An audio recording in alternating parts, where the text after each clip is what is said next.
let me just start with a question, and it's a bit of a strange one. Is an enemy who snarls at you actually safer than a friend who smiles? Yeah, it sounds like a complete paradox, right? But that's really the core of what we're digging into today. It is. We're looking at this sociological argument. It's titled Transparency in Anti-Blackness. And we have to be really specific here from the jump. This isn't just a general talk about race. The source is written explicitly for and about foundational Black Americans, FBAs. Right. So descendants of U.S. chattel slavery, that lineage is key. It's absolutely crucial because the whole argument is that for this specific group, the strategy for survival has to be completely different than what you'd expect. The claim is that overt, in-your-face racism is strategically better than polite, quiet oppression.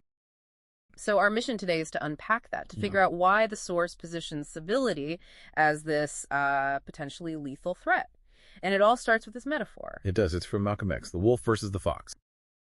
So on one hand, you have the Southern wolf. This is your classic overt racist, the snarling conservative, maybe a Klansman. They are openly hostile. But the source says that gives you something incredibly valuable: actionable intelligence.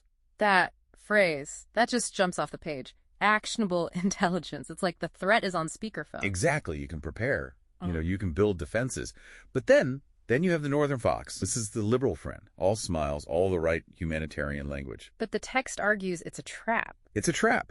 That smile is meant to disarm you, to lower your guard, and that's when you're most vulnerable. So the real danger isn't the growl, it's the whisper.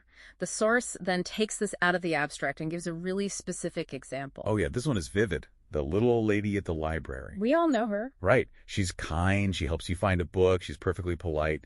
But the argument is that she's a carrier for what the text calls polite white supremacy. So the danger isn't her being rude to you at the checkout desk.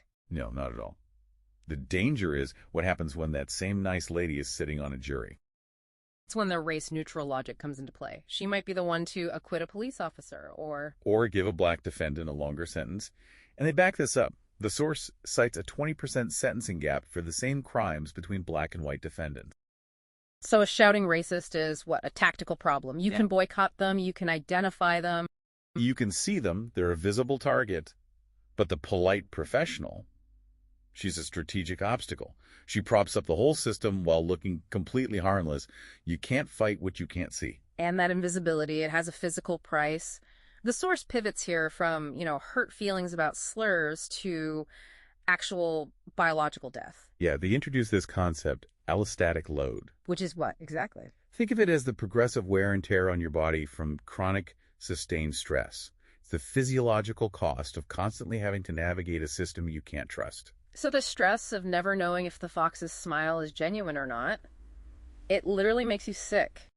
So politeness isn't just an annoyance, it is biologically expensive. And when this lens gets turned on the American political spectrum, nobody comes out looking good. No, it's a critique across the board. Yeah. The source describes the right as having naked intent. It cites data that, 71% of Republicans believe we've already made enough progress on racial equality. And the source frames that as honesty. As a kind of brutal honesty, yeah.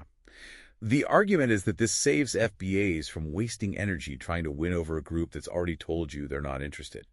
It's an efficiency argument. It is. And on the flip side, the left is criticized for what the text calls identitarian performance art. Symbolic gestures, like celebrating Juneteenth. Exactly. While at the same time avoiding material demands. Things like lineage-based reparations. The source has a name for that too. A Carthaginian peace. Yeah, a peace deal that effectively breaks the opponent. It offers symbols instead of substance. And the argument concludes that maybe the only logical response is for FBAs to strategically withhold votes, to force a crisis rather than play a game they see as rigged. So it really upends the whole idea of who's an ally. The core takeaway is that the rabid, snarling racist is manageable because they're a known quantity. But the polite system...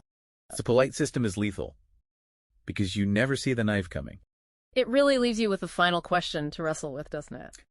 It does. If niceness can be the perfect camouflage for the mechanisms that create a 20% sentencing gap, then is civility actually the most dangerous weapon of all? Something to think about.